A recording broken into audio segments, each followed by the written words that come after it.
El Mundo en Contexto.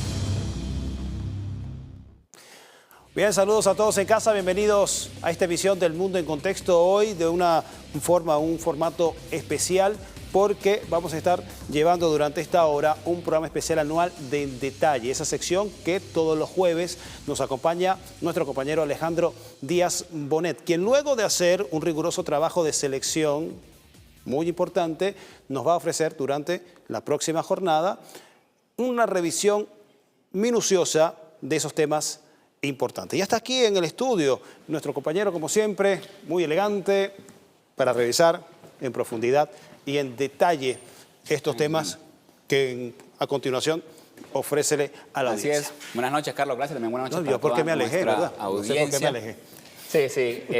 Sí. Bueno, como ya estamos mencionando, justamente el año 2024 marcó un punto de inflexión histórica que será estudiado por las universidades en los próximos años. Por un lado, hemos visto cómo las provocaciones contra Rusia a través de, o por Estados Unidos y sus aliados de la Organización del Atlántico Norte, están llevando el conflicto en Ucrania a una peligrosa escalada nuclear. Y mientras las tensiones en Europa del Este se exacerban, en Oriente Próximo se mantiene el régimen de Israel con su asedio, con su genocidio contra el pueblo palestino y extendiendo esa guerra a otros países de la región. Todos estos temas los vamos a analizar en profundidad en este programa especial de En Detalle. Bienvenidos.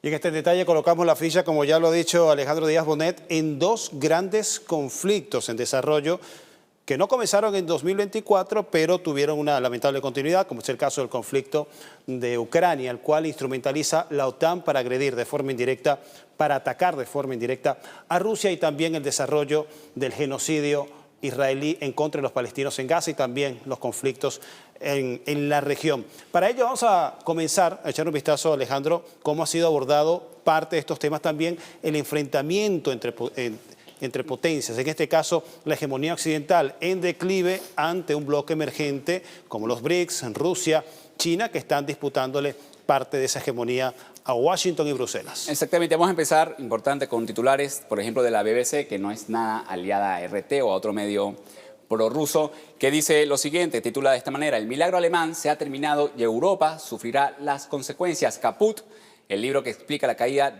económica de Alemania. Es un artículo que profundiza en por qué la economía alemana está en este escenario y analiza que en parte tiene que ver con su dependencia al gas ruso, que fue afectado por el ataque de Nord Stream el año pasado, que ha imposibilitado el desarrollo de su industria automotriz, que es el pilar de la potencia alemana, que por cierto, y explica que esto puede repercutir en los otros países de la Unión Europea, porque Alemania se consideraba o es considerada todavía el motor europeo, y evidentemente si Alemania cae, los otros países aliados tendrán consecuencias. El otro titular, que ya no es tanto hacia Europa ni en la Unión Europea, es de Alemania, es de The New York Times, que dice: los temores a una recesión en Estados Unidos pueden ser exagerados, pero no infundados. Hace un análisis sobre que a pesar de que los índices económicos de Estados Unidos o las previsiones que hablaban desde el 2022 de una posible recesión en Estados Unidos aún no ha llegado, han logrado escapar de ese escenario,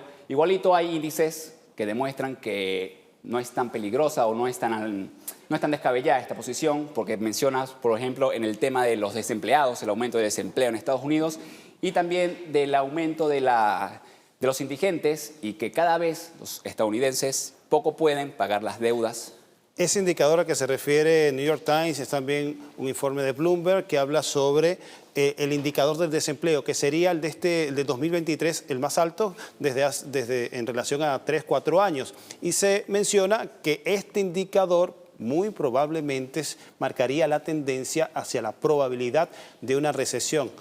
Bloomberg habla que para 2025 un 25% de probabilidades de que haya recesión en la economía de los Estados Unidos. Continuamos la revisión de otro titular de RT sobre el otro actor que está involucrado en la escena de este conflicto o disputa entre bloques geopolíticos. En el caso de BRICS, que gana a Occidente en la fiebre del oro. Se refiere a la dinámica que los países de los BRICS del sur, la mayoría global, están comprando mucho más oro para respaldar de esta forma sus reservas, para protegerlas de la volatilidad del dólar, de la instrumentalización o militarización del dólar como mecanismo para afectar y socavar las economías rivales, algo de lo que lamentablemente es víctima Venezuela por parte de los Estados Unidos. El país de España, en esta misma tónica, China y Rusia ante su oportunidad histórica de derribar la hegemonía de los Estados Unidos con un relato, una narrativa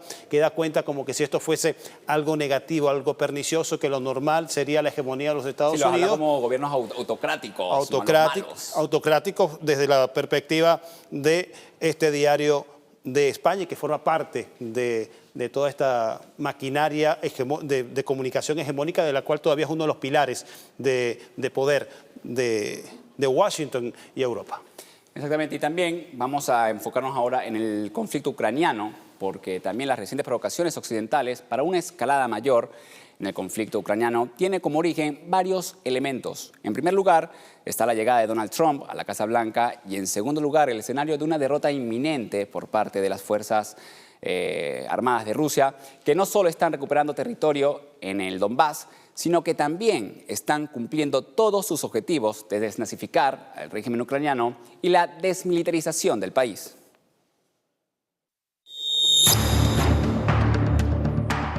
El régimen de Volodymyr Zelensky en Ucrania está en una situación complicada. Llevando al equipo de Trump a querer empezar a trabajar ya en un acuerdo sobre Ucrania, según Mike Wolf. Ucrania ha puesto en marcha una nueva campaña de reclutamiento. Necesita reforzar las líneas de frente ante el avance de las tropas rusas.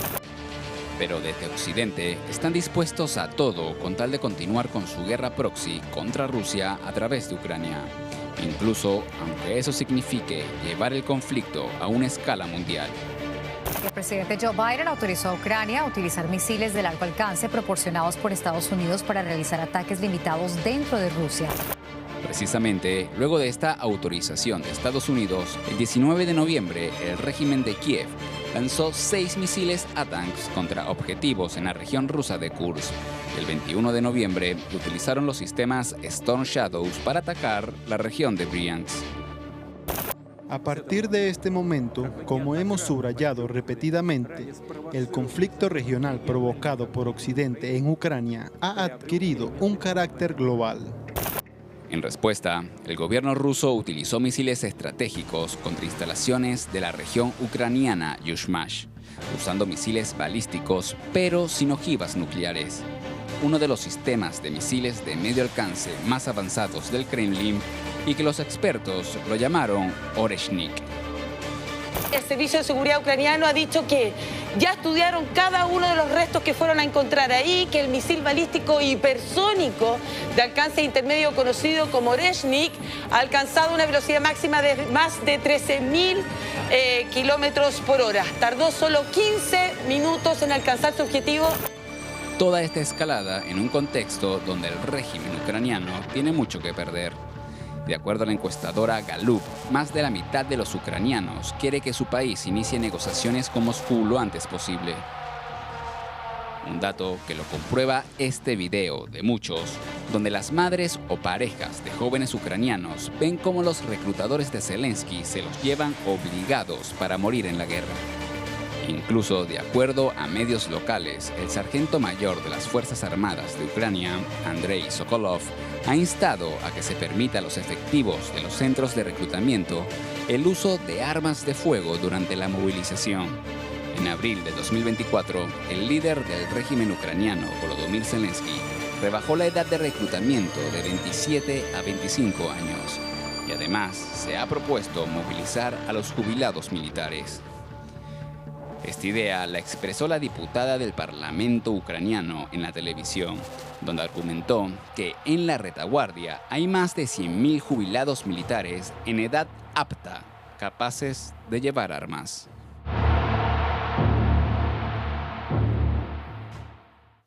Esta situación de la desmovilización forzada que está llevando el gobierno de Zelensky, el régimen de Zelensky, viene por la evidente falta de personal en el frente de batalla, y justamente hoy veía un artículo que hablaba de que desde que inició esta operación militar hay aproximadamente 500.000. Rusia ha derrotado a al menos 500.000 soldados. Pero también hay otras cosas que hay que analizar sobre estas tensiones nuevas que hay en Ucrania. Carlos, ¿cuáles son estos temas? Pero justamente mientras Ucrania está más cerca de consumarse la derrota, toma decisiones más temerarias, como el caso de reclutamiento forzado y al mismo tiempo la utilización de armamento complejo que no podría usar sino con la ayuda de técnicos de la OTAN y otros países occidentales. Sobre esto, vamos a revisar ahora las características de estos misiles de largo alcance que Occidente le está permitiendo utilizar al régimen ucraniano, esto en territorio ruso. En primer lugar está el sistema de misiles tácticos del ejército estadounidense, los ATACMS por sus siglas,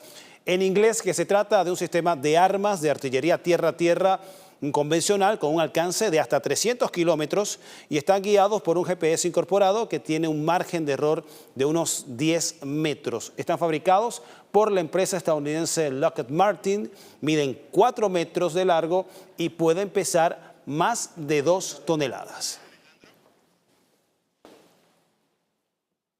Bien, y también están los misiles de crucero Storm Shadows, conocidos en Francia como Scalp. Son proyectiles sigilosos de clase aire-tierra desarrollados conjuntamente por Francia y Reino Unido con un alcance máximo de unos 250 kilómetros. Los Storm Shadows se lanzan desde aviones y vuelan a una velocidad cercana a la del sonido antes de impactar y detonar su ojiva de alto poder explosivo. Cada misil cuesta casi $1 millón. Bien, irrelevante el dato, Alejandro, de que es un armamento que casi llega a la velocidad del sonido. Hay que tomar en cuenta, hay que repasarle a la audiencia que en Occidente no tienen la tecnología todavía desarrollada del armamento hipersónico que sí tienen países como Rusia, China, Irán y Corea del Norte. Sí, exacto. Y también ahora vamos a ver las consecuencias que ha tenido este conflicto en Ucrania, porque durante el 2024 fuimos testigos del declive dentro del bloque continental, a la que solo le está quedando el nombre, y se ha convertido en una selva gobernada por un águila. Los cambios geopolíticos por los conflictos internacionales que afectan la economía mundial, y en consecuencia la europea, han quebrado las bases de un bloque que lo único que le está quedando de unidad es seguir los intereses económicos de Washington. La Unión Europea se encuentra en una grave crisis diplomática que afecta su peso en la geopolítica mundial a costa de los intereses económicos de su principal aliado. Los Estados Unidos y sus aliados europeos van a intensificar las sanciones a Rusia. Estas medidas incluyen sanciones financieras que cortan el acceso de Rusia a los mercados más importantes. Estamos muy contentos de anunciarles que hemos logrado concluir un acuerdo sobre el 9º paquete de sanciones. Esto demuestra que, una vez más, estamos encontrando la manera de condenar firmemente a Rusia por sus acciones en Ucrania. Una política tutelada desde la Casa Blanca que ha tenido consecuencias negativas para el organismo multilateral del viejo continente y aprovechado por el imperio anglosajón. El coste económico de la guerra de Rusia en Ucrania golpea duramente a Europa. El caramelo es Europa para Estados Unidos, que no solo has ganado ya bastante dinero vendiéndome el gas un 40% más caro que Rusia, no solo estás ganando dinero trayendo petroleros a traer todo el petróleo de tus reservas a un precio muchísimo mayor que lo tenías almacenado. La guerra proxy que ha ejercido Estados Unidos contra Rusia a través de la Unión Europea y Ucrania como punta de lanza ha significado un retroceso económico y geopolítico para los países del organismo. La economía rusa no solo logró superar la del principal motor económico del continente, que es Alemania, en 2023, sino que el crecimiento de otros países emergentes como China, India, Sudáfrica, Irán, entre otros, está desplazando la influencia de la Unión Europea en todo el planeta. Serbia y Bosnia, atención a esto, dos países del este de Europa, los Balcanes, los que apuestan por los BRICS. Pues esto es precisamente lo que apunta el jefe de inteligencia serbio, Aleksandar Vulin. Ha propuesto que el país solicite unirse al bloque de los BRICS de los principales países con mercados emergentes en lugar de buscar la adhesión a la Unión Europea. Nicolás Maduro destacó que el BRICS está consiguiendo un cambio en la geopolítica mundial y en el poder. Exclusiva para RT, el presidente de Bolivia dijo que pertenecer a este bloque es la mejor apuesta que pueden hacer los países latinoamericanos. En cuanto al escenario interno de la Unión Europea, tampoco es que sea muy positivo, con un parlamento fatigado por el mal negocio en el que Washington los ha incluido. Estamos luchando la guerra de Estados Unidos contra Rusia. Estamos hablando de intereses de Estados Unidos. Nosotros somos simplemente el vehículo. Alerta de spoiler, al final siempre terminan aprobando nuevos paquetes económicos. Desde el inicio del conflicto en febrero de 2022 hasta mayo de 2024, la Unión Europea ha entregado más de 100.000 millones de euros al régimen de Zelensky, escondiendo bajo la alfombra las crisis internas.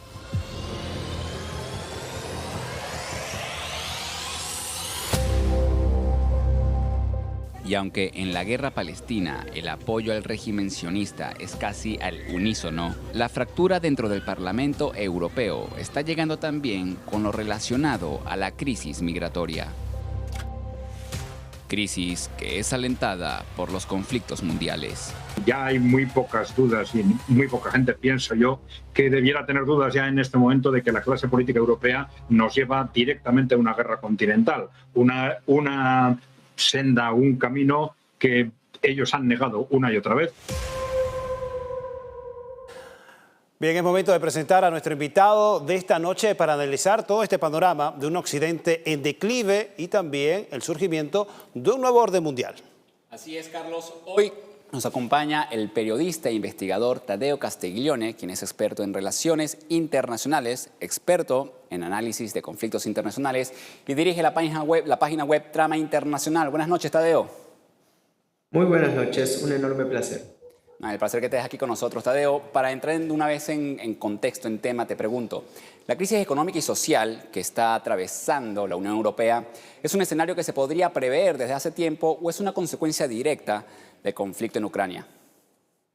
Bien, primero que nada hay que entender que la crisis europea es una crisis sistémica y estructural. Desde la crisis económica del 2008 vemos que la Unión Europea no ha logrado remontar vuelo ni lograr posiciones que tenía anteriormente, y esto debido a graves crisis con respecto a la unión económica con los nuevos países que fueron agregando, de tal manera que las imposiciones de la zona euro ahogan a los países, por ejemplo, principalmente de Europa Central y del este de Europa, que se han ido añadiendo a la Unión Europea en los últimos tiempos. Y además de esto, respecto al tema social, yo creo que hay un cambio importante que hay que tener en cuenta que potencia la crisis en la Unión Europea, que fue a partir del año 2011, tras el derrocamiento y el magnicidio del líder libio Muammar al-Gaddafi, que, como siempre lo dijo el coronel, era la única garantía de que no lleguen migrantes masivamente a Europa, por lo cual, desde un aspecto económico y desde un aspecto social, este caldo de cultivo ya existía en la Unión Europea y se vio potenciado aún más después del conflicto de Ucrania, comenzando en el 2014 con el golpe de Estado en contra del presidente Yanukovych y potenciado después del inicio de la operación militar de desnazificación y demilitarización de Ucrania. Por lo cual estamos delante de un escenario que fue bastante superficial, el actual en la Unión Europea, que nos demuestra la crisis. Taddeo, en el caso de los Estados Unidos, actor que se ha beneficiado de la tragedia europea, su situación no es muy distinta a la del bloque. Si acaso un poco mejor, pero no está en la situación que requiere una superpotencia de su envergadura. ¿Qué tan rezagados están en Estados Unidos, están quedando en Occidente frente a las nuevas potencias emergentes, como es el caso de China y de Rusia?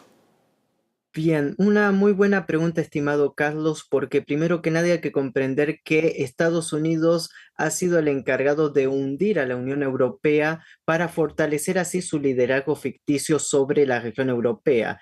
Hoy lo dijo el presidente Vladimir Putin, no existe tal cosa como soberanía europea. Si Estados Unidos pide que hoy se ejecuten, ellos mismos se suicidarían, fueron las palabras de Vladimir Putin el día de hoy. No hay soberanía en Europa. Ahora bien, la situación en Estados Unidos tampoco es tan alentadora como digamos. Tiene 3 graves problemas galopantes Estados Unidos como para seguir manteniendo su hegemonía a nivel global. El primer problema es su deuda pública que es galopante, que es impagable y que es una burbuja que cada vez aumenta más y más y que puede estallar en cualquier momento. En segundo lugar, vemos una política muy polarizada y esto se vio reflejado en las últimas elecciones, por más contundencia de la victoria electoral de Donald Trump. Igual estamos hablando y estamos delante de un país fragmentado entre republicanos y demócratas, que eso es una gran divergencia interna en Estados Unidos. Y en tercer lugar, estamos delante de un Estados Unidos que ha perdido su potencial industrial, principalmente en la industria metal pesada, por lo cual podemos hablar que tiene una industria bastante envejecida que no puede competir de igual a igual a, por ejemplo, la República Popular China, y igual que no puede suplantar ni siquiera competir con las producciones industriales masivas que también tiene principalmente en áreas científicas como la Federación Rusa. Si Estados Unidos ahora con la presidencia de Donald Trump logra enfocarse en estos tres graves problemas, puede ser que tenga algún respiro, pero aún así está lejos para competir en la proyección a largo plazo con una Rusia fortalecida y una República China que todavía no se ha desarrollado en su potencial total y aún así es la primera potencia económica del mundo. Bien, Tadeo, y justamente hablando de Rusia y China, vamos a enfocarnos ahora en los BRICS. ¿Qué impacto social, científico, económico y cultural va a significar este bloque económico en las próximas décadas y cómo podría ser el escenario de confrontación geopolítico entre este bloque económico y Occidente cuando Donald Trump asuma la presidencia de Estados Unidos en el 20 de enero?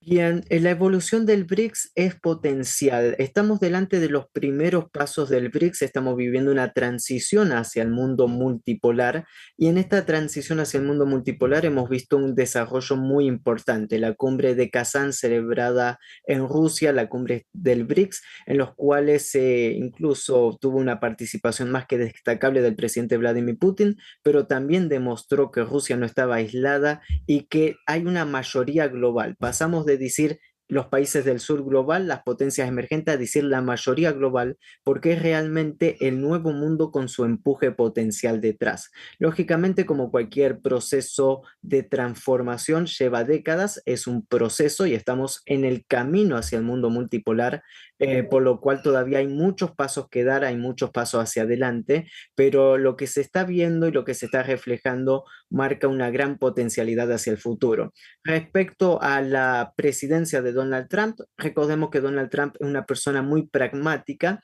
y hay que saber diferenciar entre Donald Trump, los ministros de Donald Trump y el Estado profundo de Estados Unidos. Vamos a ver quién dirige la orquesta, quién tiene la batuta para llevar a cabo la diferente política exterior de los Estados Unidos y vamos a ver cuáles van a ser las jugadas de Donald Trump. Donald Trump a veces se tira de dialoguista, pero a la vez es una persona muy pragmática y ya ha dicho abiertamente que va a continuar con la guerra comercial en contra de China, por lo cual vamos a ver un efecto boomerang nuevamente afectando la economía de Estados Unidos, la cual es la principal perjudicial de cortar las relaciones con China, y esto se va a ver repercutido en un mayor avance y un mayor desarrollo de la unidad del bloque del BRICS.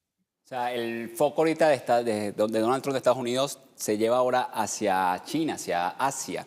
Muchas gracias, Tadeo. Vamos a hacer ahorita una pausa, pero no te apartes. Venimos en breves minutos con más de este especial del Mundo en Contexto.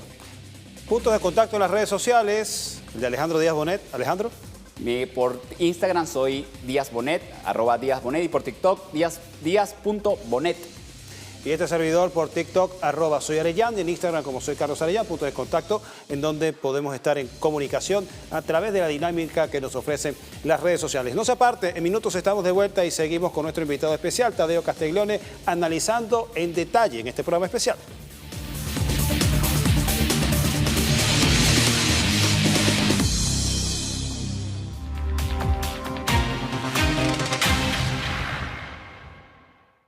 Bien, estamos de vuelta con más de este programa especial anual de En Detalle, donde estamos revisando los temas más destacados que se revisaron en el segmento durante el 2024. Después de revisar conflicto en Ucrania y también la disputa entre Occidente y el nuevo orden mundial protagonizado, encarnado por el BRICS, vamos a revisar otro gran conflicto que ha signado también el 2024, que es el genocidio en Gaza y las operaciones de Israel indiscriminadas en contra de Palestina y sus vecinos. Exactamente, y para eso vamos a revisar otros titulares que en bloque de esto vamos a empezar con el de Telesur, que este es reciente, que dice: ONU lamenta veto de Estados Unidos a resolución sobre el fuego en Gaza, el alto del fuego en Gaza. Esta fue la cuarta vez consecutiva que Estados Unidos veta una resolución para poner fin al genocidio en la Franja de Gaza, y da muestra justamente de cómo es esa alianza inquebrantable entre Estados Unidos e Israel,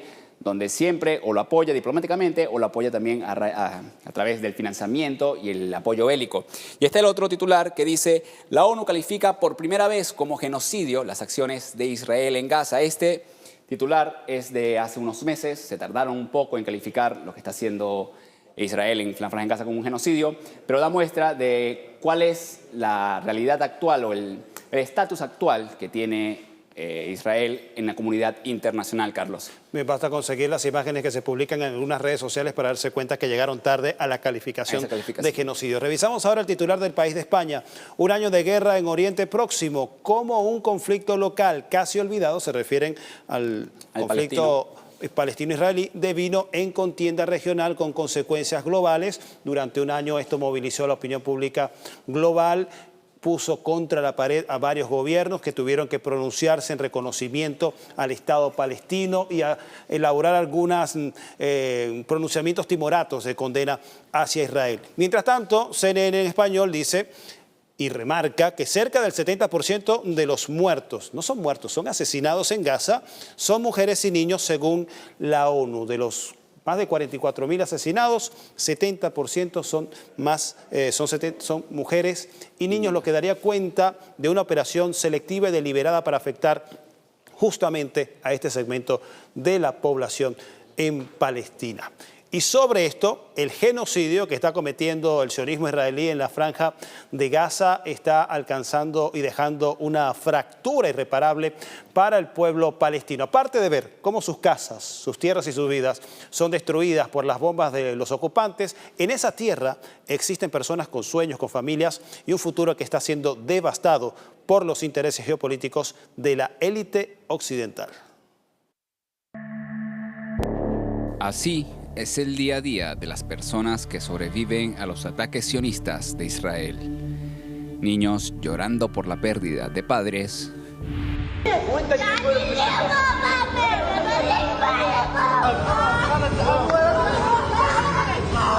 y padres llorando por la muerte de sus hijos.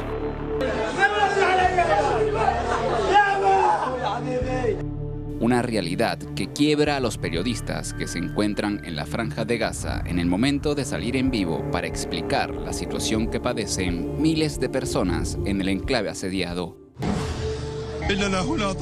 Somos víctimas, mártires. Es solo cuestión de tiempo. Nos van a matar, uno a uno. No se dan cuenta de la magnitud del desastre y el crimen que estamos viviendo en Gaza. Mientras que el sionismo celebra las atrocidades de su gobierno contra Palestina, dentro de Gaza, los palestinos solo ven una realidad.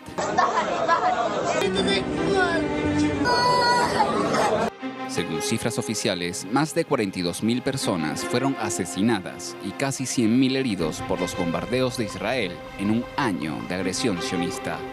Pero a este drama se agregan las viudas y huérfanos y el 1,5 millones de refugiados que se han quedado sin hogar para siempre. Bien, a pesar de estas imágenes elocuentes, hay gente que niega que esto está sucediendo y reivindican lo que está haciendo la masacre, el genocidio de Israel como un derecho legítimo a la defensa. Sí, justamente vamos a desglosar esa cifra que ya es bastante alarmante, de 44.000 fallecidos en lo que va este conflicto, porque aunque ya esa cifra ya es bastante alarmante, esas cifras ahora vamos a desglosarlas, que por sí sola llaman la atención. Vamos a hablar con cómo se... Además, ya lo veíamos, el 70% de los niños y niñas son víctimas de esto, pero vemos, de esas 44.000 víctimas mortales, 17.500 son niños, de acuerdo a los datos del sionismo, mata a un niño cada 15 minutos de bombardeo. Importante dato este. Además, la guerra genocida israelí ha provocado el borrado de 902 familias de los registros civiles mantenidos por el gobierno, y otras 5.000 quedaron parcialmente exterminadas con solo 1 o 2 miembros por núcleo familiar, y son familias de más de 10 personas por núcleo familiar.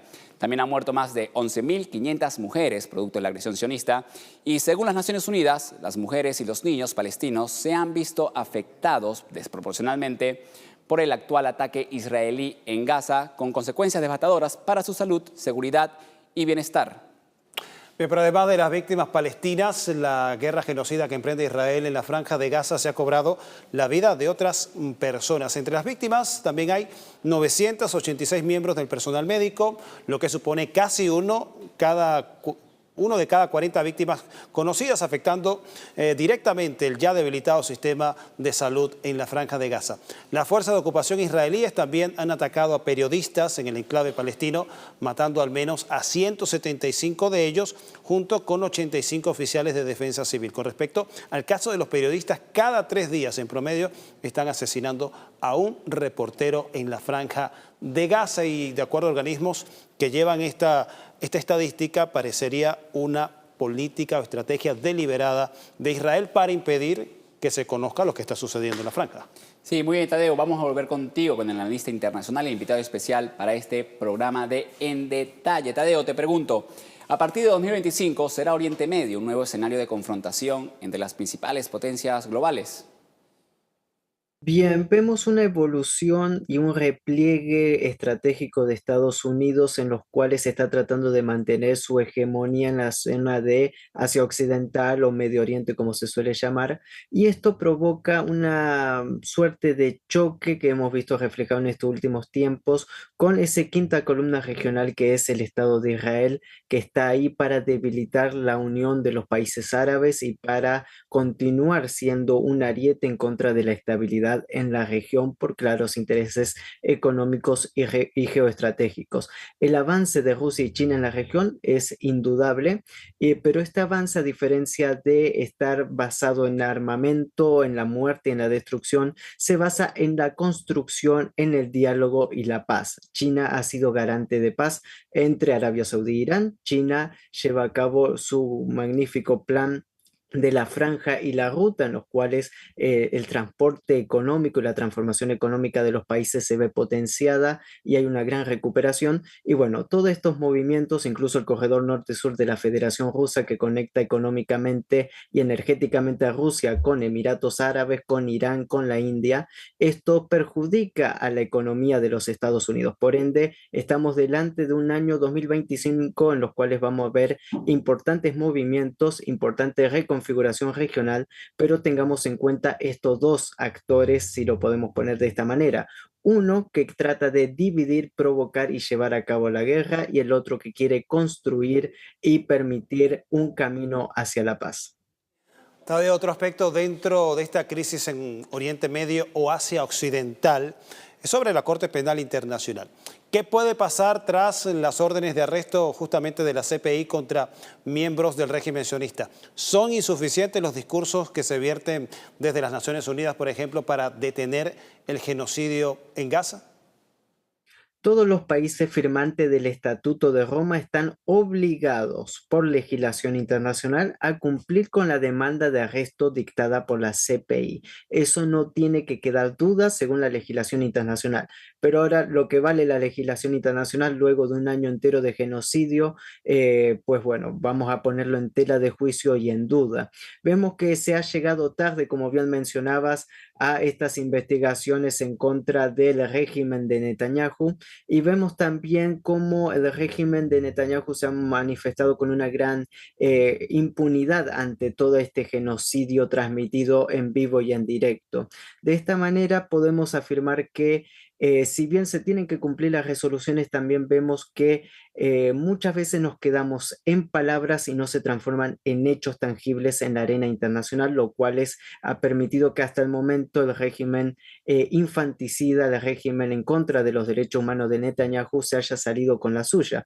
Pero los que creemos en una verdadera justicia sabemos que tarde o temprano, y más temprano que tarde, estas personas van a tener que rendir cuentas por cada uno de sus hechos y bueno, esperamos que se lleve a cabo un juicio que sea ejemplar para el mundo.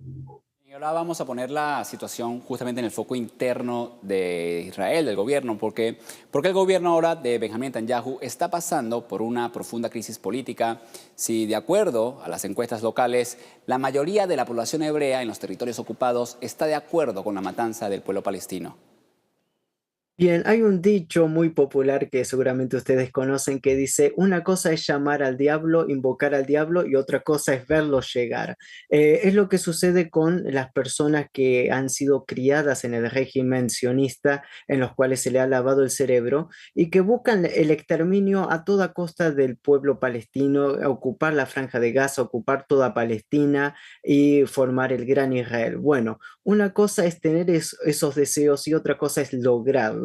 Y ante la resistencia total del pueblo palestino y del eje de la resistencia que le ha hecho pagar un alto costo a la sociedad del sionismo, pues lógicamente el descontento popular ante una galopante crisis económica, ante un resquebrajamiento de las instituciones sociales en la entidad y también ese trágico desfile que es ver decenas y decenas de soldados caídos día a día. Bueno, cualquier sociedad, si no está preparada para esto, se va a desmoralizar rápidamente y es lo que le ha sucedido, es lo que está sucediendo actualmente en las grandes ciudades de Israel, en Tel Aviv, en Haifa, y esto también ha sido lo que ha obligado a Netanyahu a firmar un cese al fuego, aunque no lo esté cumpliendo al 100%, pero muestra su debilidad total y muestra también cómo esa sociedad tan supremacista tampoco está capacitada para llevar a cabo sus hechos, sus fechorías, mejor dicho, y a cambio vemos por el otro lado una sociedad que resiste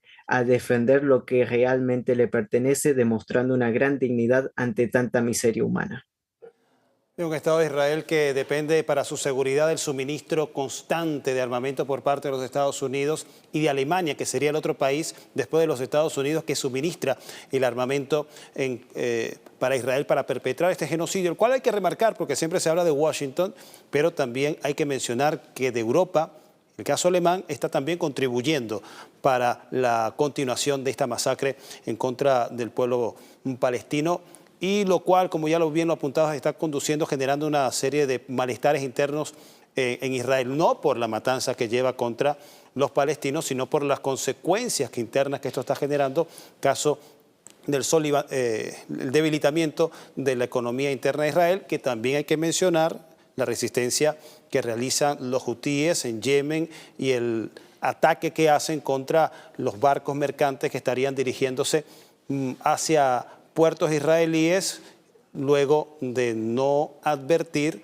sobre la alerta que se le hace para no hacerlo. Eso también ha tenido consecuencias y no lo ha podido evitar hasta ahora Israel. Pero bueno, pasando ya a otra pregunta y viendo ya la perspectiva hacia el 2025, hacia lo que va a ser la nueva administración en los Estados Unidos, un Donald Trump que vuelve a la Casa Blanca. Desde tu perspectiva, Tadeo, ¿cuál sería el panorama bélico? Porque parece que va a ser la continuación así, lamentablemente, en Oriente Medio o Asia Occidental para el 2025, tomando en cuenta justamente que el republicano Donald Trump llegó con la promesa supuestamente de poner fin a las guerras, pero al mismo tiempo fortalece su relación política con Benjamín Netanyahu.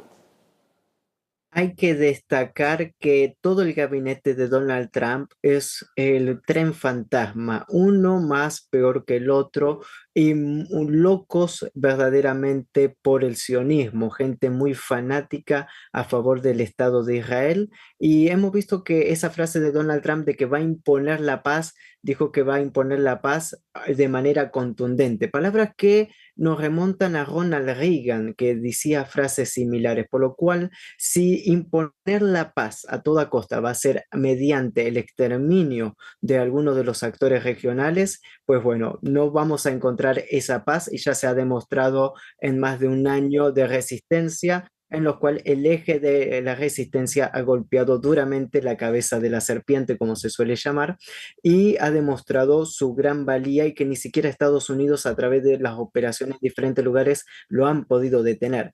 Vamos a ver cómo evoluciona esta política de Donald Trump. Si fuera por Donald Trump, yo creo que él se sentaría a negociar y que estaría abierto al menos a escuchar. Pero como sabemos que el estado profundo de los Estados Unidos lo manejan dos grandes lobbies, los cuales es el lobby sionista por un lado y por el otro lado es el lobby armamentista, pues muy difícilmente creo que haya algún cambio o alguna transformación en el escenario. Incluso podríamos llegar a decir que se va a reanimar cientos políticas, principalmente de presión y de ataque contra la República Islámica de Irán. Recordemos que el objetivo principal de este conflicto es llevar a la República Islámica de Irán a una guerra total contra la entidad y de esta manera justificar una mayor y una nueva intervención de los Estados Unidos en la región.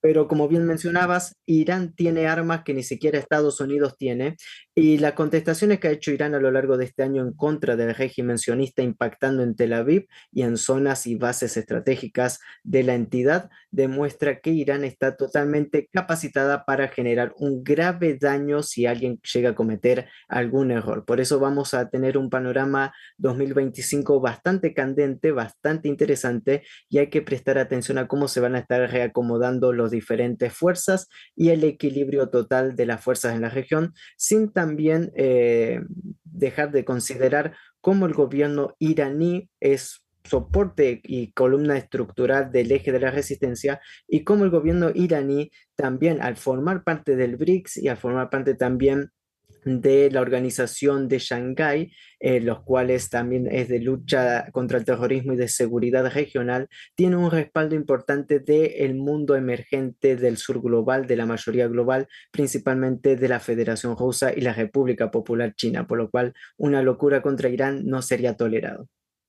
Muy bien, muchas gracias, Tadeo, por estar con nosotros esta noche. Lastimosamente ya se nos acabó la hora, pero de verdad muy agradecido por siempre tu colaboración, por siempre tu disposición con estar con nosotros. Gracias, Tadeo, de verdad. Agradecido, Tadeo, y de verdad, bueno, un fuerte abrazo desde Venezuela, de parte de Alejandro y de mi persona y todo el equipo técnico, por siempre acompañarnos amablemente. Un enorme placer para mí, un fuerte abrazo, un saludo a toda nuestra audiencia y, como siempre, nuestro compromiso con la verdad.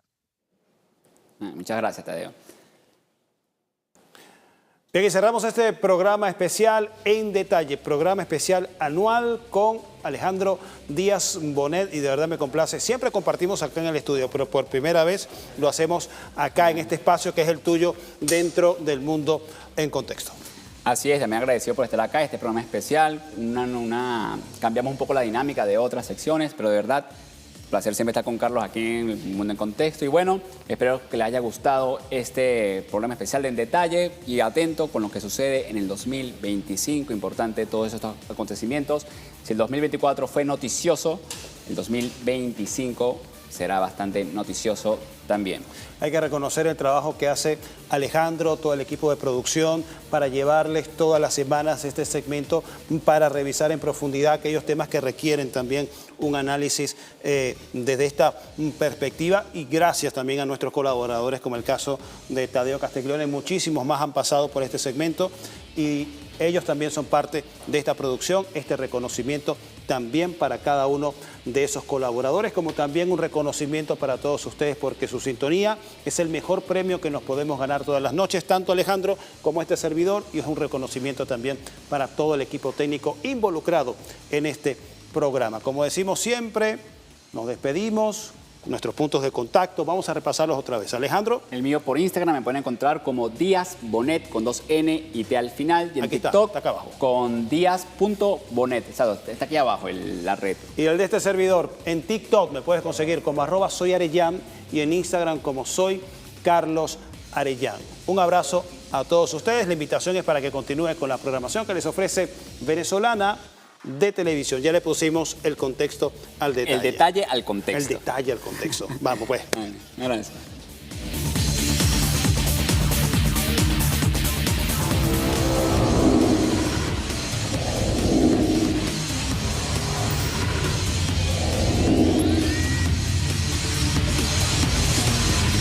El Mundo en Contexto.